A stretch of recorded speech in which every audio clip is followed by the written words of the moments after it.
Bonjour à tous, on se retrouve aujourd'hui pour parler de ce petit revolver Smith Wesson qui est issu d'une importante gamme de revolvers à canon basculant commercialisés entre la fin du 19e et le début du 20e siècle. En 1880, Smith Wesson va proposer une gamme de petits revolvers avec un mécanisme de verrou par le haut. Ces armes sont fabriquées de 1880 à 1919. On peut en trouver en 32 et en 38 Smith Wesson. Ces revolvers utilisent un système de canon basculant pour recharger l'arme. Ce système a été développé par Smith Wesson en partenariat avec l'ingénieur James Bullard, qui était un inventeur assez réputé, notamment pour ses fusils à levier de sous-garde. Ces revolvers Smith Wesson ont été distribués en France par le Manufacture d'armes et cycles de Saint-Étienne et ils coûtaient environ une centaine de francs à l'époque. Certains de ces revolvers disposent d'un chien interne pour éviter que l'arme ne s'accroche aux vêtements lorsqu'on souhaite utiliser.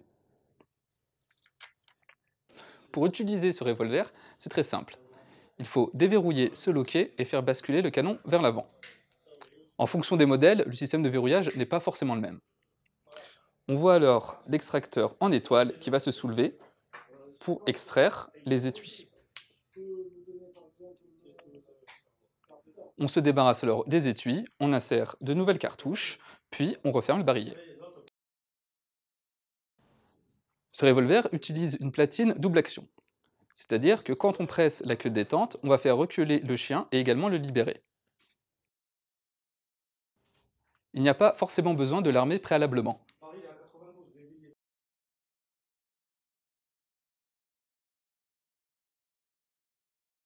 La munition utilisée par ce revolver est le 32 Smith Wesson, qui est une cartouche utilisant la poudre noire.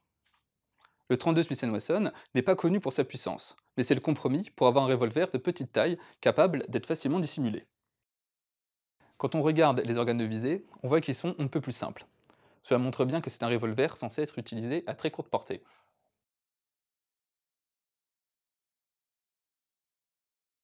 Voilà, c'est tout pour aujourd'hui. Je remercie encore l'Armurerie de la Gare de l'Est. D'ailleurs, n'hésitez pas à passer les voir pour découvrir ce qu'ils proposent pour le tir, la chasse, l'airsoft ou encore la coutellerie.